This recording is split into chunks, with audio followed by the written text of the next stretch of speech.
Maka kalau orang sudah bisa melaksanakan sholat, berarti dia sudah bisa mendirikan agamanya dengan sebaik-baiknya, kan?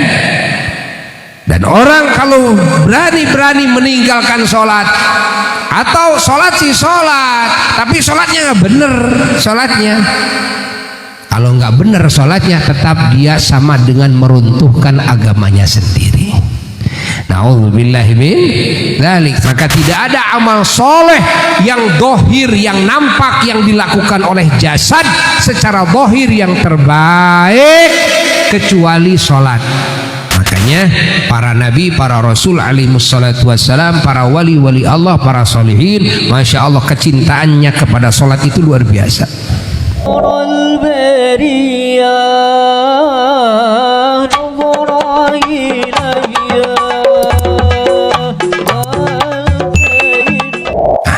Sholat itu sudah suatu hal yang sangat besar sekali, ya. Sholat itu suatu hal yang sangat besar sekali. Makanya dalam pelaksanaan sholat ini, manusia muslim tidak bisa langsung gol dan sholatnya bagus sehingga bisa mendapatkan apa yang dijanjikan oleh Allah atas sholat kita. Enggak, kebanyakannya semuanya tahap belajar dulu, belajar sholat yang benar. Sholat yang benar ini berkaitan dengan amalan-amalan plus pengetahuannya. Ada yang sebelum sholatnya, ada yang di dalam sholatnya, ada yang setelah sholatnya. Apa yang sebelum sholat? Yang sebelum sholat adalah adzan, kan? Yang sebelum sholat adalah qomah. Bagaimana cara adzan, bagaimana cara qomat yang benar. Sebelum sholat apa? Sebelum sholat adalah mengetahui dulu kiblat. Jangan sampai salah kita menghadap ke kiblat, ya, karena kiblat bukan kulon, ya. Kadang-kadang kiblat itu kidul, seperti di Madinah Al-Munawwarah. Kalau di Madinah ke Ka'bah itu ke kidul, ke selatan tuh, ya. Kalau di kita ke kiblat itu kemana? Kulon, kan? Kanan dikit. Itu patokan dari kita Jawa Barat, ya. Nah, tapi bukan kulon, karena tidak sah kalau niatnya usolli fardhu dzuhri arba'un mustaqbilal kuloni. Ya enggak salah, ya enggak sah. Masa mustaqbilal kuloni, ada mustaqbilal kiduli, ya enggak lah. Mustaqbilal kiblat harus lihat kiblat. Kadang-kadang kulon, kadang-kadang ngaler, kadang-kadang ngidul, kadang-kadang ngetan dan sebagainya, kan? Ini kiblat yang jadi patokan, ya. Itu sebelum sholat. Sebelum sholat kita harus tahu bagaimana cara membersihkan dari najis. Itu sebelum sholat, tahu tentang najis itu apa, gitu kan? Bagaimana, ada berapa jenis-jenis najis, ada berapa tingkatan-tingkatan hukum najis, kan? Ada najis yang ringan, mukhaffafah, ada najis yang sedang, mutawassithah, ada najis yang berat namanya mughalladhah, kan?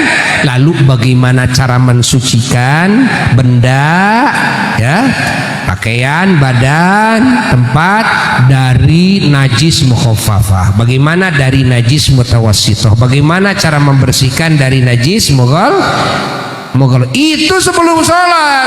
Gak bener masalah itunya, ya gak akan bener sholatnya. Makanya pelajaran sholat dari dulu sampai sekarang gak tuntas-tuntas. Dari dulu, dari kecil di madrasah sama Pak Ustadz diajarin bab sholat, sampai nenek-nenek mau sakaratul maut mesti belajar bab sholat. Kenapa? Karena satu, luasnya ilmu sholat, dan luasnya masalah-masalah yang berkaitan dengan sholat, muncul lagi yang baru, muncul lagi yang baru, ditambah apa? Ditambah gampang pohodei, ya, gampang lupa lupa lagi, kan? Akhirnya muter saja di bab itu, kan? Ya nggak apa-apa, kalau memang keadaannya seperti itu ya harus begitu, ya kan? Seharusnya harus sudah lewat itu.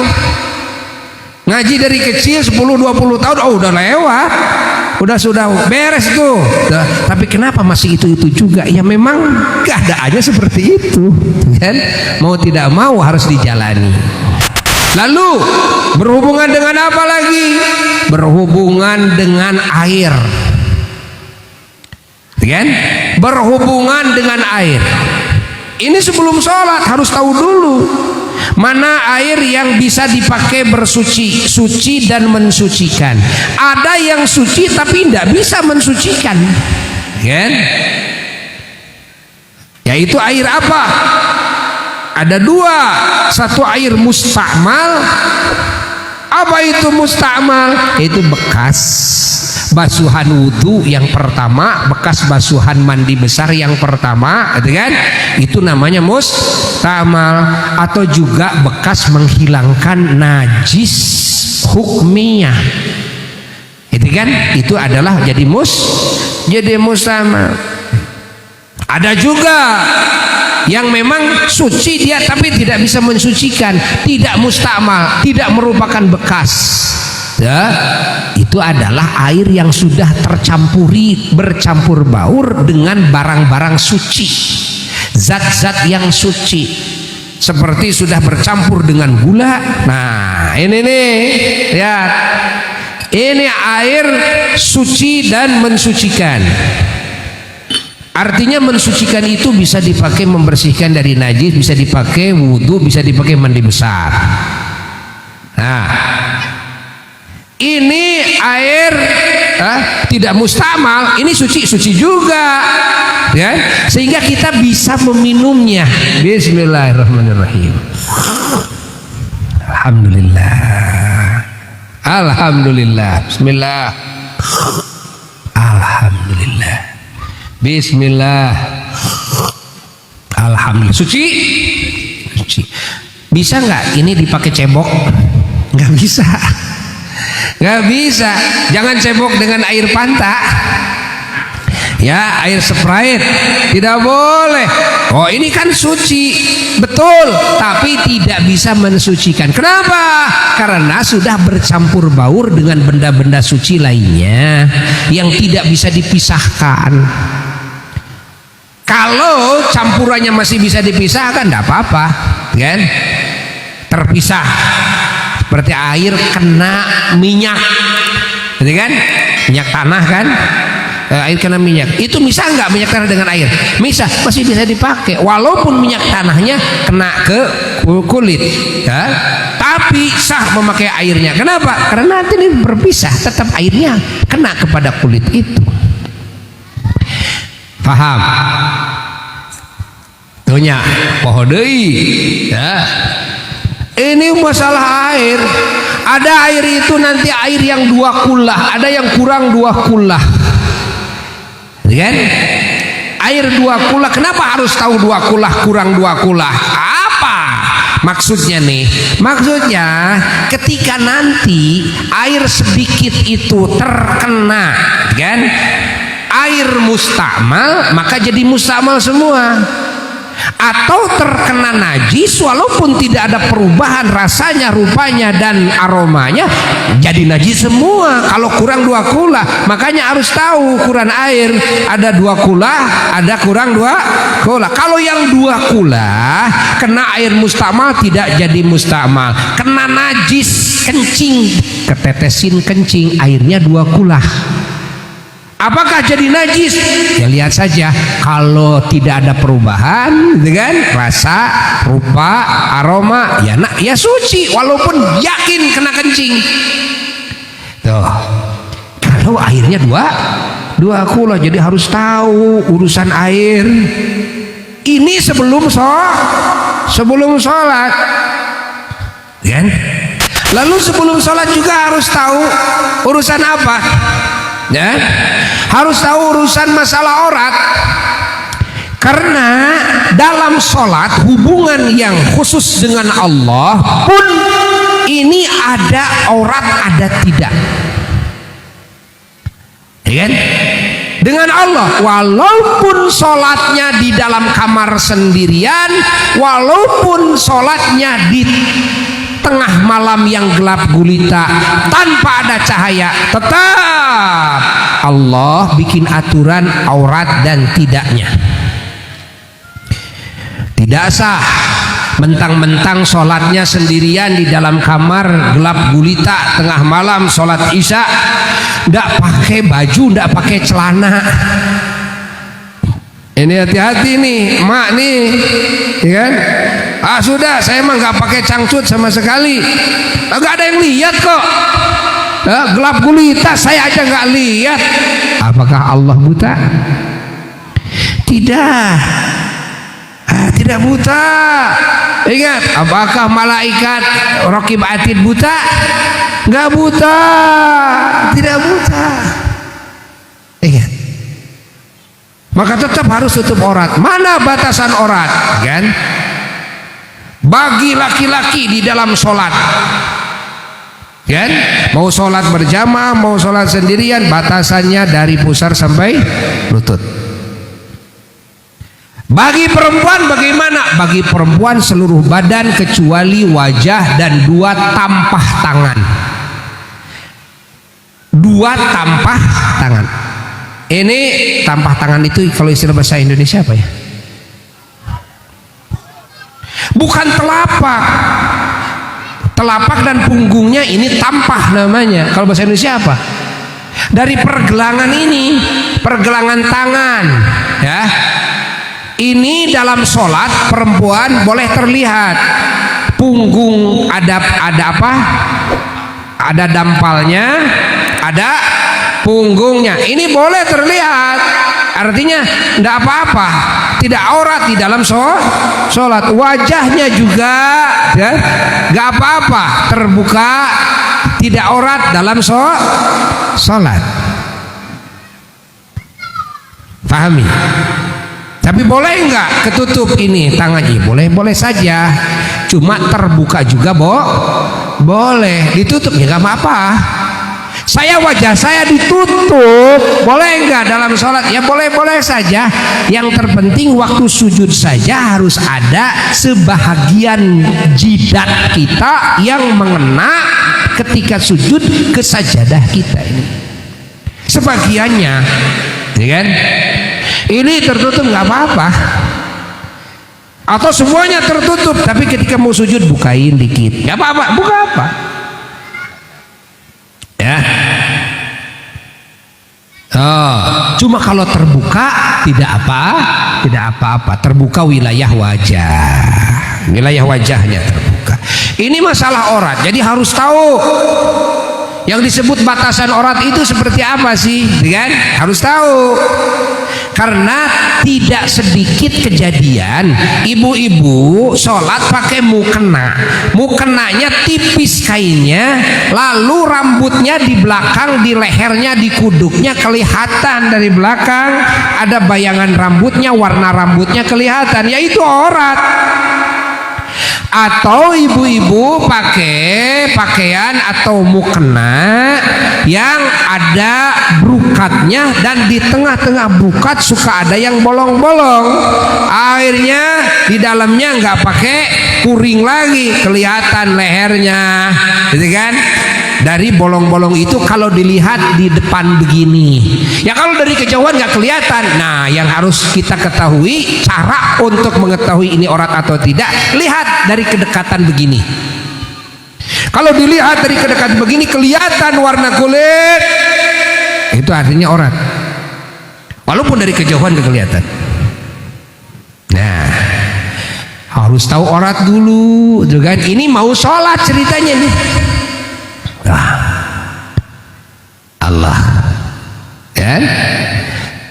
Jadi mau sholat harus apa? Harus tahu dulu tentang membersihkan dari hadas, baik hadas kecil maupun hadas besar. Jadi harus tahu kan, hadas kecil itu apa saja, disebabkan dengan apa manusia bisa memiliki hadas kecil ya.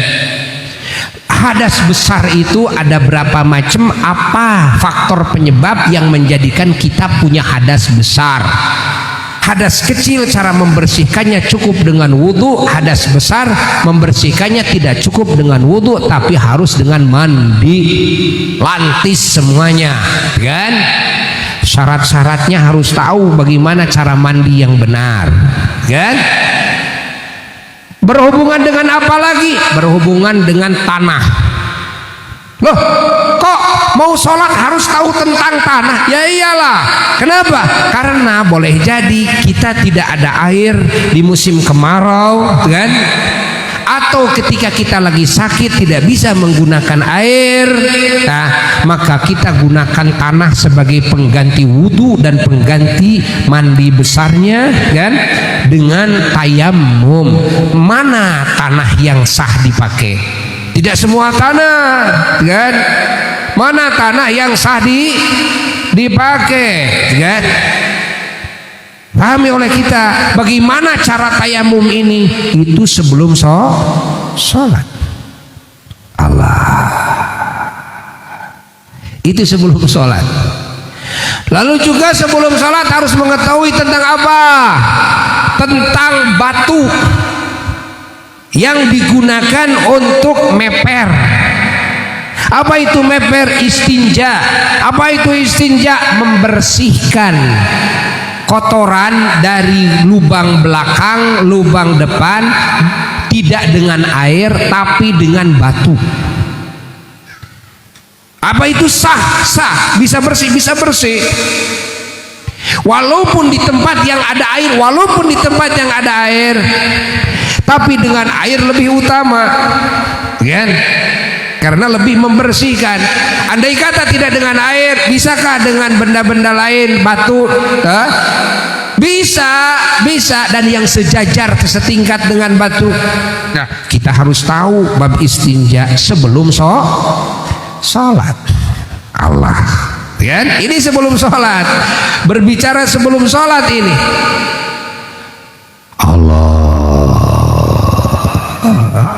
kan? Lalu masuklah kepada sholat.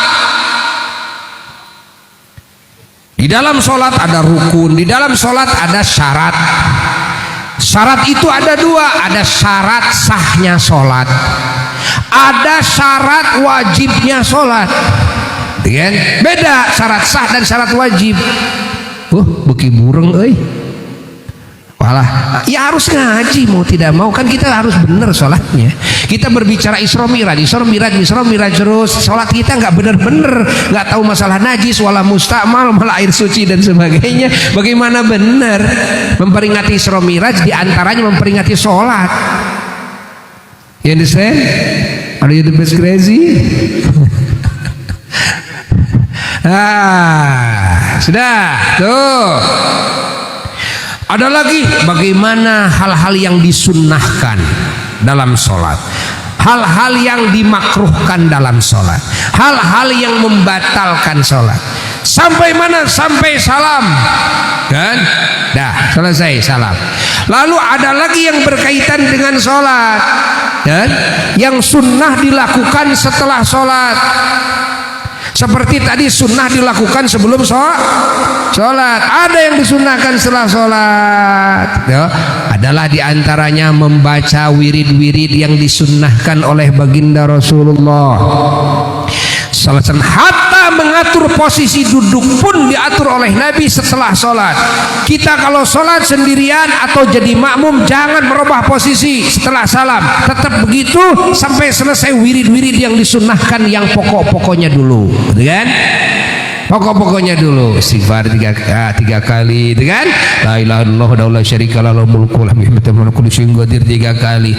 Lalu diantaranya baca subhanallah 30, alhamdulillah Allahu Akbar, Allahu Akbar kabiran yang ke-34-nya. Lalu baca la ilaha illallah setidaknya 3 kali, ditutup Sayyidina Muhammadun Rasulullah sallallahu alaihi wasallam. Lalu berdoa. Itu sedikitnya. Nah, kita harus tahu. Kalau jadi imam, posisi duduknya berubah sunnahnya. Menghadap ke makmum atau menghadap ke sebelah kanan. Ingat, menghadap ke makmum atau menghadap ke sebelah kanan. Dua-duanya ada riwayatnya, dua-duanya. Dari mulai wirid pertama sampai akhir menghadap ke makmum, sampai doa menghadap ke makmum, atau menghadap ke kanan sampai akhirnya sampai doa. Itu kalau jadi imam. Masya Allah. Ini yang berkaitan dengan sholat. Ada lagi adalah sholat sunnah qobliyah dan sholat sunnah ba'diyah. Harus tahu tentang qobliyah, harus tahu tentang ba'diyah. Mana sunat qobliyah yang dimuakkadkan hukumnya, yang dikuatkan kesunahannya, mana yang tidak dikuatkan kesunahannya, seperti qobliyah maghrib dan qobliyah isya. Dan sholat sunat asar ini tidak dikuatkan sekali kesunahannya, kan? Adapun qobliyah duhur, sholat sunnah fajar, sholat sunnah subuh, itu qobliyah duhur itu disunnahkan muakkad, dikuatkan. Ba'diyah ada yang muakkadah, yang dikuatkan sunnahnya, ada yang tidak. Yang dikuatkan ba'diyah duhur, ba'diyah maghrib, ba'diyah isya, 2 rakaat. Dan kalau sholat isya tambah dengan witir. Nah, ini dimuakkadkan. Ini berkaitan dengan fardu, ya. Ini berkaitan dengan fardu. Disebut sholat sunnah rawatib. Ini berkaitan dengan fardu, dan witir juga berkaitan dengan fardu. Kalau duha, tahajud tidak berkaitan dengan sholat yang 5 waktu. Sholat tasbih, sholat apalagi banyak lagi yang lainnya tidak berkaitan dengan fardu. Allah, itu kan sangat panjang cerita tentang sholat, ya, sangat panjang sekali. Masya Allah. Maka kalau orang sudah bisa melaksanakan sholat, berarti dia sudah bisa mendirikan agamanya dengan sebaik-baiknya, kan? Dan orang kalau berani meninggalkan sholat, atau sholat sih sholat, tapi sholatnya nggak bener sholatnya. Kalau nggak bener sholatnya, tetap dia sama dengan meruntuhkan agamanya sendiri. Na'udzubillahi min dzalik, tsumma na'udzubillah, tsumma na'udzubillah. Nah, mudah-mudahan dari kumpulan kita ini memperingati, mengagungkan, diisrakan, dimirajkan Nabi kita sallallahu alaihi wasallam. Mudah-mudahan kita dikasih hidayah dan taufik bisa sholat yang benar. Ya, sholat yang benar, sholat yang benar. Bukan cuma sholat, tapi sholat yang benar. Dan sholat lebih utama dari saum Ramadan. Ingat, sholat lebih utama dari saum Ramadan, walaupun sama-sama fardu. Ingat, sholat lebih utama dari melaksanakan haji dan umroh, walaupun sama-sama fardu rukun Islam. Sholat lebih utama dari zakat, walaupun sama-sama fardu rukun Islam. Sholat adalah amalan yang mengumpulkan semua rukun Islam di dalamnya. Syahadat ada dalam sholat, saum ada dalam sholat. Kan tidak sah kalau sholat sambil ngemut permen, ya kan? Waduh, haus nih, lagi sholat, lagi sholat nih, lagi duduk ada air, bismillahirrahmanirrahim, ya batal seketika sholatnya, batal seketika. Jangankan ini, ada cehil bekas makanan di gigi, dan begitu lagi sholat, waduh ini ada daging nih sedikit, udah makan aja, ya batal sholatnya. Karena sholat itu harus sambil puasa, kan? Allah. Jadi di sholat ada saum, di sholat ada zakat, jangan ingat ya, ada zakat, dan di sholat ada haji. Orang yang fakir, yang tidak mampu pergi haji, kan? Gak usah terlalu sedih lah, tidak bisa pergi haji karena kefakiran kita. Yang penting benahi sholat dengan baik, maka nanti tetap Allah akan kasih pahala haji nanti pada hari kiamat. Allah, itu kan? Tuh, luar biasa. Sholat adalah amalan yang mengumpulkan dari amal hati sampai amal jasad sampai amal lisan, ucapan, tuh urusan hati, perbuatan jasad sampai harta, memakai pakaian, kan? Itu kita harta kebawa semuanya ya, di dalam sholat. Maka tidak ada amal soleh yang dohir, yang nampak, yang dilakukan oleh jasad secara dohir yang terbaik kecuali sholat. Di antara yang fardu yang lainnya, sholat yang paling utama. Bahkan tidak ada amalan yang sunnah yang dilakukan oleh jasad yang nampak, yang dohir dari semua sunnah-sunnah kecuali sholatlah yang paling unggul. Dan makanya para nabi, para rasul alaihissalatu wassalam, para wali-wali Allah, para solihin, masya Allah kecintaannya kepada sholat itu luar biasa. Sehingga sudah mati saja masih sholat. Saking apa? Saking seneng, gelem sama sholat. Kalau kita kan pahit, ya kan? Ibadah yang paling pahit yang dirasakan oleh orang umum, kan, adalah apa? Ya sholat. Pahit sekali sholat itu, kan? Ya gak? Makanya banyak orang yang sukses sedekah, sukses banyak membantu orang, tapi sholatnya nggak bisa dia. Dia sukses ikut hadir dalam pengajian, wah ada pengajian ke sana kemari, ikut hadir ngaji, tapi sholatnya enggak. Itu kan? Ada orang yang pokoknya ahli wirid, sholawat, wirid, mampu dia wirid, mampu dia sholat, sholawat, mampu berzikir, tapi dia nggak bisa sholat. Ini bukti nyata bahwa sholat itu adalah amalan yang paling sulit, paling berat.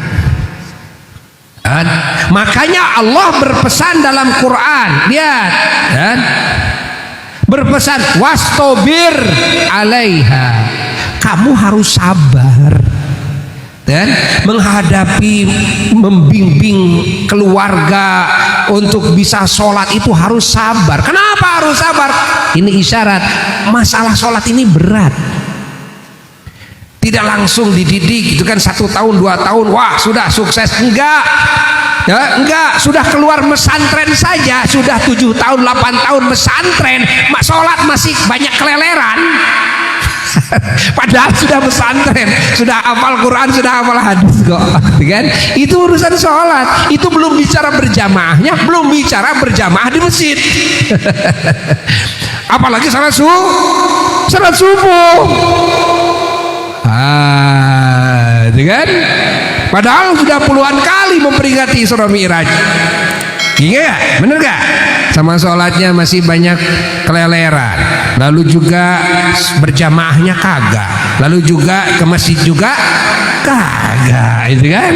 Nah, dari sekarang diniatkan berjuang kita membenahi Islam kita, agama kita dalam diri kita. Perjuangan yang seharusnya itu mendahulukan dulu diri kita.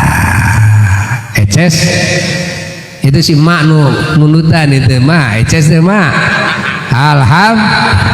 Ada ketinggali itu mesti nyumput nih. Alhamdulillah ngaji wayah kieu nunutan dibawa peuting jadi alasan pajarkeun teh tunuh ai bek di bawah wayah kieu ge he sarua eta mah tipeuna we kitu.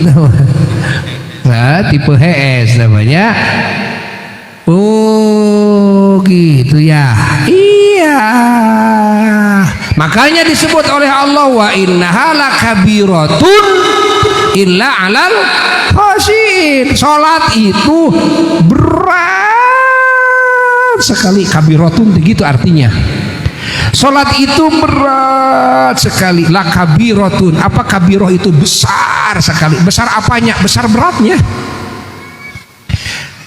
Siga ditinihan ieu jang, ditinihan batu, walah sabaraha kintal mah berat sekali. Illa alal khashi'in, kecuali bagi orang-orang yang sudah bisa khusyuk kepada Allah, nggak berat tuh sholat itu, manis rasanya. Ya kalau sudah khusyuk, makanya ini harus ada upaya agar sholat kita gak terasa berat, malah bahagia, nikmat. Usahakan hati kita belajar dibangun kekhusyuannya. Jadi harus belajar tuh. Belajar kepada siapa? Kepada ahli-ahli khusyuk. Kalau ahli-ahli khusyuk itu jangankan di dalam sholat cuma 2 menit, di luar sholat saja selain daripada tidur dia bisa khusyuk. Itu ahli khusyuk. Kita lihat ahli khusyuk itu seolah-olah ngobrol dengan kita. Kita lihat seolah-olah dia berbicara tentang dunia. Lihat kanan kiri dan sebagainya. Namun sebetulnya hatinya sedang khusyuk kepada Tuhannya. Itu ahli khusyuk. Harus belajar dari ahli khusyuk, kan? Allah. Eces ente. Alhamdulillahirabbil alamin. Maka kita ingat menghadapi saum Ramadan, ya, bahwa ketika kita masuk Ramadan, hati-hati tentang sholat. Jangan sampai kita menganggap bahwa Ramadan lebih unggul dari sholat. Tidak, sholat lebih unggul dari Ramadan. Walaupun Ramadan juga amalan yang rukun Islam, wajib, fardu, rukun, hebat, namun tetap masih hebatan sholat ketimbang saumnya. Alhamdulillah. Sudah dulu segitu.